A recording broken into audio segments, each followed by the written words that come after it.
sudah mendapat pekerjaan dan mereka cocok dengan pekerjaan itu. Jadi sebetulnya sangat luas Bu Wati bidang pekerjaan yang bisa diperoleh oleh alumni biologi.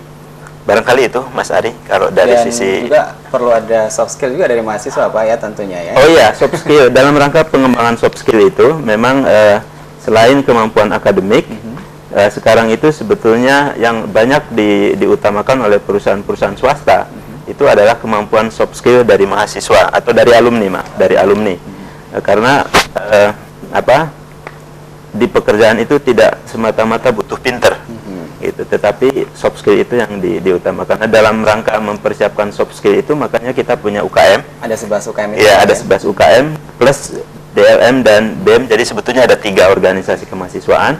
Kemudian di samping itu kita juga banyak mengirim delegasi mahasiswa keluar, ikut lomba gitu, ikut kegiatan-kegiatan di luar kampus sendiri, baik yang diselenggarakan oleh universitas lain maupun oleh lembaga-lembaga yang lain selain perguruan tinggi. Dan tahun ini alhamdulillah menurut informasi yang saya terima tadi pagi dari Bapak Wakil Rektor 3, tahun ini pengirim delegasi terbanyak adalah Fakultas Biologi. Nah, harapannya dengan itu soft skill-nya akan semakin baik alumni kita, dan itu akan membantu memperlancar di dalam mendapatkan pekerjaan gitu Mas Ari. Begitu Bu Wati. Mungkin ada Bu Wati, ada satu pertanyaan nih. Ada tadi SPP-nya berapa nih Bu? Bukan, masih nambah yang tadi Pak Agus belum menyampaikan. Sebetulnya lulusan paling banyak pendidik memang. Dari pendidik itu silahkan di SMA atau SMP di Banyumas dan sampai Jakarta alumni biologi banyak sekali sampai menjadi kepala sekolah. Jadi di daerah sini juga, terus di Pemda itu. Jadi sebenarnya semua bidang ya ada ya. Karena biologi itu kajiannya hidup dan kehidupan. Siapapun, iya. Pak, sebetulnya era sekarang ini milenium itu eranya biologi. Tapi ini serius. Kalau di Indonesia barangkali tidak begitu kental, tapi kalau di luar Indonesia lulusan biologi itu dibutuhkan di hampir semua lini. Sekarang Pemda mau bikin taman, dia nggak bisa hanya teknik taman. Ketika menanam pohon atau apakah bisa hidup atau tidak Bu ya? Bukan cuma bisa hidup, tidak. Pohon ini akan bisa mengundang burung apa. Nanti menciptakan ekosistem tanahnya. Iya, dan di situ untuk jadi itu butuh orang biologi yang mampu. Jadi jangan khawatir Bu Wati, insya Allah. Kalau sepanjang hidup kehidupan, bahkan coba lihat di orang-orang komputer sekalipun, dia menggunakan istilah-istilah biologi.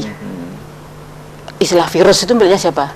Orang ekonomi menggunakan perusahaan inti, perusahaan plasma, ya gitu. Ya, kembali ke pertanyaan Bu Wati mungkin uang SPP berapa nih? Yang jelas Bu Wati, SPP yang termurah di dunia, insya Allah.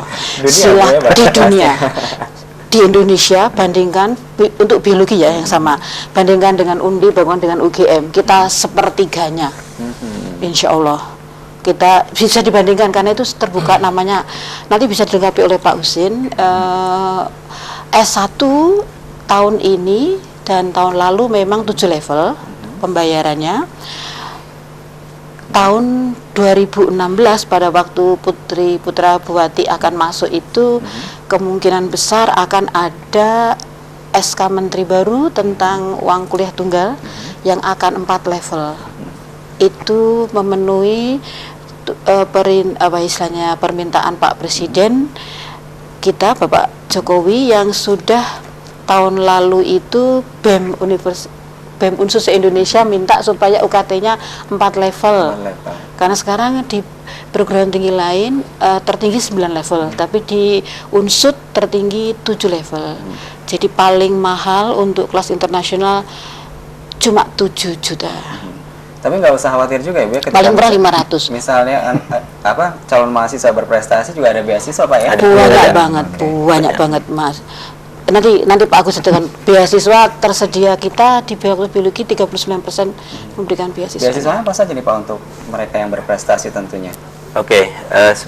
Kita mulai dari proses penerimaan mahasiswa. Sebetulnya sudah ada beasiswa dari pemerintah yang namanya Bidik Misi Mas Ari. Bidik Misi ini adalah beasiswa yang diperuntukkan bagi mahasiswa yang memiliki bagi siswa yang memiliki kemampuan akademik tinggi, tetapi secara finansial tidak mampu, itu pemerintah akan membiayai. Dan mahasiswa ini selain dibantu biaya kuliahnya, UKT-nya akan diberi biaya hidup oleh pemerintah. Jadi untuk S1 itu selama 4 tahun, untuk D3 itu selama 3 tahun. Jadi tidak usah khawatir bagi ya. Sekarang tinggal siapkan saja anaknya untuk bisa mendapat nilai bagus gitu ya, berprestasi. Nanti daftar bidik misi lewat sekolah, insya Allah bisa. Kemudian setelah jadi mahasiswa, nanti yang kurang mampu secara akademik dan kurang mampu secara ekonomi, tetapi akademiknya baik, nanti ada yang namanya beasiswa BPP PPA.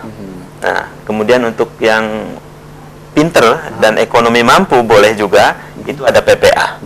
Jadi sebetulnya banyak beasiswa. Prestasi akademik. Nah, kalau dulu memang kalau yang PPA itu peningkatan prestasi akademik, itu semata-mata berdasarkan akademik.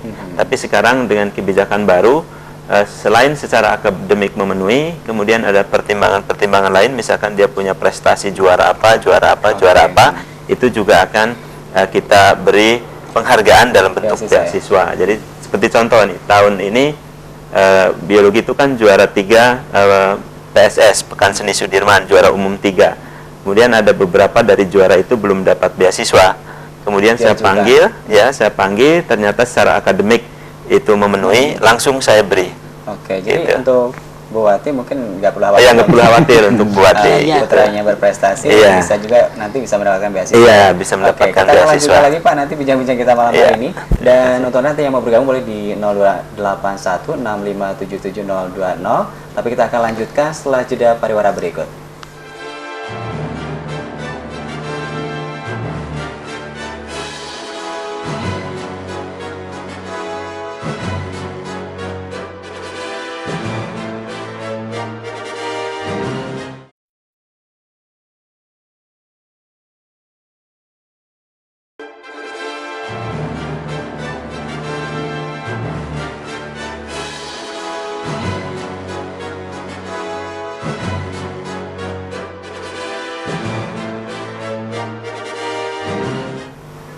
Ya pemirsa, terima kasih masih bersama kami, dialog bersama Universitas Jenderal Sudirman Purwokerto dan masih bersama dengan Fakultas Biologi Unsud dengan tema kita malam hari ini menghadapi masyarakat ekonomi ASEAN. Dan di segmen ketiga ini kita juga sudah hadir dari Kepala Kaprodi S1-nya Pak, ada Pak Indarmawan. D3. Oh, untuk program D3-nya Pak. Selamat malam Pak. Selamat malam Pak Ari. Kemudian juga ada Pak Romanus Edi Prabowo dari studi program S1-nya Pak ya? S2. Selamat malam Pak Romanus. Selamat malam. Oke. Dan untuk Anda nanti yang mau bergabung boleh di 028165770020. Sekali di 028165770020. Langsung saja ke Pak Indarmawan nih. Pak, untuk kurikulum di program D3-nya seperti apa nih Pak? Ya kalau kita melihat sekarang selalu berusaha untuk mengikuti perkembangan katakanlah perikanan yang baru. Kita kan program Sri D3 Biologi khusus untuk pengelolaan sumber daya perikanan. Kita sejak berdiri tahun 97, kita sudah melakukan perubahan kurikulum selama 4 kali. 97 awal, kemudian 2002 kita perbaiki, 2007 sampai dengan 2012 sekarang ini. Nah, perubahan-perubahan itu tentunya masukan-masukan dari stakeholder, juga teman-teman yang melihat bahwa ini perlu diubah, perlu diperbaiki, perlu diganti karena untuk melengkapi kemampuan mahasiswa. Dulu di awal-awal kita berdiri itu, kalau mahasiswa lulusan akan diterima umumnya itu di instansi yang bergerak dalam bidang perikanan, itu budidayanya bagus dulu awal-awal. Nah, kemudian kita lihat ternyata kalau ditanya tentang masalah teknik penangkapan begitu atau pemahaman tentang kelautan agak susah. Nah, ini akhirnya kita berbincang-bincang dengan teman melakukan perbaikan agar supaya nanti kalau mereka sudah lulus begitu bisa bersaing dengan lulusan tempat lain. Artinya bahwa sekarang spesifikasinya tidak hanya untuk laut saja tapi perikanan darat juga Pak mungkin ya? Awalnya darat, akhirnya darat berkembang ke arah laut. Oke. Karena dulu kan pernah juga mahasiswa minta perubahan kalau bisa pengelolaan sumber daya perikanan dan kelautan. Tapi kita kan perikanan aja lah, sumber perikanan kan meliputi darat dan laut. Kemudian kalau untuk tingkat kelulusannya seperti apa D3 ini Pak? Diterima di pasar kerja? Kalau kita lihat cukup besar gitu. Kalau yang biasanya kalau yang di swasta itu mereka karena sering resign, bergeser-geser, berubah-ubah. Tapi kalau yang di negeri, misalnya di Dinas Perikanan, itu biasanya mereka lapor lagi. Tapi kalau yang masih resign, biasanya mereka bergeser-geser. Kaitannya dengan menghadapi masyarakat ekonomi ASEAN seperti apa nih Pak untuk program D3 sendiri tentunya? Ada hal yang mungkin biar mereka bisa bersaing ya dengan pasar kerja. Iya. Biasanya gini Pak, kita kalau mau melakukan perkuliahan persemesteran, kita di Fakultas Biologi khususnya itu sudah terbiasa dengan mengadakan katakanlah koordinasi semesteran. Nah di sana nanti masing-masing dosen memaparkan apa yang akan diberikan kepada mahasiswa untuk mata kuliah semester ganjil atau genap. Nanti di sana ada masukan-masukan dari kawan-kawan, oh ini sekarang ada berkembang untuk katakanlah kita berhadapan dengan kondisi lingkungan yang semacam ini yang baru dalam mempersiapkan persaingan di dunia ASEAN gitu, terutama dalam bidang perikanan. Ada masukan-masukan dari teman-teman dosen juga stakeholder datang kadang-kadang, tolong ditambah ini. Jadi kita nanti di masing-masing mata kuliah yang kita lihat bisa diubah katakanlah isi materi perkuliahan itu ditambahkan di sana. Ada yang telepon, kita coba terima dulu teleponnya. Halo, selamat malam. Halo, selamat malam. Dicoba. Ini dari saya dengan Pak Anto, Pak. Pak Anto, silakan Pak Anto. Pak Anto di mana Pak Anto, kalau boleh tahu? Di Banjarnegara, Pak. Halo? Halo. Ya, Pak Anto di mana Pak Anto? Pak Anto di Banjarnegara, Pak. Oke, Pak Anto di Banjarnegara, silakan langsung Pak Anto. Mau nanya untuk yang D3 biologi, Pak. Kalau untuk yang lulusan D3 biologi itu sih kebanyakan bekerja di bidang apa ya, Pak? Oke, ada lagi Pak Anto? Terus ini, Pak, kebetulan saya kan masih awam tentang itu juga, Pak. Kalau kampus yang biologi sih di sebelah mana, Pak? Banyak ya kampusnya sekarang. Oke, terima kasih Pak Anto di Banjarnegara. Ini siapa yang jawab Pak? Langsung D3 ya? Iya.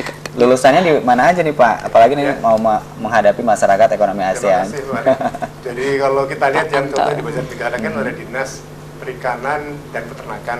Di sana ada juga 2 lulusan kita yang bekerja di sana. Oke, di Banjarnegara ya? Banjarnegara ada. Tapi sebenarnya kalau kita lihat, ya bekerjanya itu ya seperti tadi teman-teman ada yang cerita bahwa di bank juga banyak yang diterima sana. Bahkan ada yang jadi polisi, Pak. Sudah 2 yang jadi polisi. Jadi bebas saja lah gitu.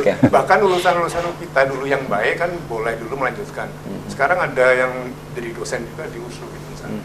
Jadi kita sebenarnya kalau masih bisa berlabuh, katakanlah lulusan yang dengan IPK terbaik bisa melanjutkan itu saya sekarang udah boleh. Karena apa namanya? Katakanlah sudah masing-masing program studi, terutama diploma kan memang terapan. Jadi harusnya keterapan-terapan terus. Oke, banyak prakteknya ya Pak nanti. Ini Tapi kayak betul memang. Bu Deka nih yang jawab nih Bu. Di mana Bu alamatnya? Ya tadi mungkin belum cukup dari lengkap. terminal harus naik apa? Kalau dari kalau dari stasiun ada, kalau taksi mudah ya. Alamatnya itu kampus ngetopnya kampus Karangwangkal, tapi sebetulnya itu daerah Grendeng, kampus Grendeng gitu ya. Kampus Grendeng daerah eksakta, jadi Jalan Dr. Suparno. Nomor sih 63 itu kalau datangnya dari Banjarnegara, barangkali Jalan Jenderal Sudirman, itu nanti ke Kali Putih saja. Kali Putih itu bisa lurus, jangan belok-belok. Ketemu lampu merah juga lurus saja sampai nanti ketemu, insya Allah sebelah kanan jalan tuh Fakultas Biologi sebelum ketemu Gor Susilo Sudirman. Depan RGSMP mungkin ya Bu ya? Iya, exactly di depan Rumah Sakit Gigi dan Mulut Pendidikan. Persis, mungkin itu Pak Anto kalau dan juga lulusannya itu betul tadi yang Pak Endar sampaikan. Bahkan dulu lulusan awal itu ada yang melanjutkan ke S1 lalu ke S2, sekarang jadi mahasiswa S3 di Undip. Jadi memang variasinya tinggi sekali karena D3 yang di biologi itu lebih disukai perusahaan. Kenapa? Karena perusahaan lebih senang menerima D3 yang gajinya nggak perlu sarjana levelnya, dan lebih laris yang di D3 terus terangnya. Dan cuma sekarang memang kata Pak Inter tadi barangkali dulu lulusannya itu bisa alih jenjang itu istilahnya ke S1. Terus sekarang boleh juga, tapi aturannya makin ketat, makin sulit. Karena vokasi kita kan ada 3 jalur, vokasi, akademik, profesi. Kalau yang vokasi itu yang tadi D1, D2, D4, akademik itu S1, S2, S3 yang di biologi sudah lengkap. Kemudian ada profesi. Kalau profesi itu memang di Fakultas Biologi nggak ada. Mungkin suatu saat nanti kalau mengikuti nomenklatur ILO, International Labour Organization, itu ada namanya green job. Mestinya itu ada ya nantinya. Tapi sekarang sudah ada S2 Pak ya, langsung ke Pak Romanus aja nih Pak. S2 seperti apa di Fakultas Biologi nih Pak? Kalau Romanus. S2 kurikulum kita memang dirancang untuk menghasilkan peneliti biologi dan ahli biologi. Jadi sejak berdiri di tahun 2002 sampai sekarang kita sudah meluluskan 149 magister biologi. Banyak juga Pak ya. Dan memang disesuaikan dengan kebutuhan pasar, S2 biologi unsur sekarang memiliki beberapa bidang konsentrasi ya, peminatan, disesuaikan dengan kebutuhan pasar serta ketersediaan ahlinya di Fakultas Biologi. Kami mempunyai bidang peminatan mikrobiologi, bidang peminatan biologi reproduksi hewan, bidang peminatan biologi konservasi, bidang peminatan bioteknologi, terus biomedik, dan ada juga aquaculture. Ada yang difavoritkan nggak Pak dari SB? Biasanya kan kalau di fakultas itu tergantung peminatan pasar ya, tetapi kalau di tahun-tahun sebelumnya selalu mikrobiologi mempunyai pemilihan yang peminat yang banyak.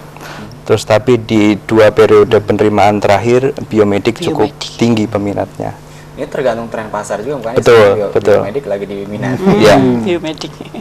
Oke. Kaitannya dengan mungkin menghadapi ekonomi ASEAN Pak untuk S2? Ya, untuk itu kita meningkatkan daya saing lulusan ya, dengan cara meningkatkan kerjasama akademik dengan ASEAN maupun dengan perguruan tinggi Asia atau bahkan di luar itu. Jadi kita sudah mengirim mahasiswa untuk penelitian. Contohnya tadi disebutkan oleh Wakil Dekan Bidang Kemahasiswaan, kita mengirim mahasiswa untuk penelitian di Pukyong National University di Korea Selatan. Kita kirimkan sudah 3 orang untuk melakukan penelitian di sana dan hasilnya adalah publikasi internasional dengan kualitas penelitian yang sangat bagus. Ini sudah dipublikasikan berarti ya? Iya. Hasil penelitian. Iya. Terus juga ada kita mengirimkan mahasiswa ke Göttingen University, Jerman, dan juga melibatkan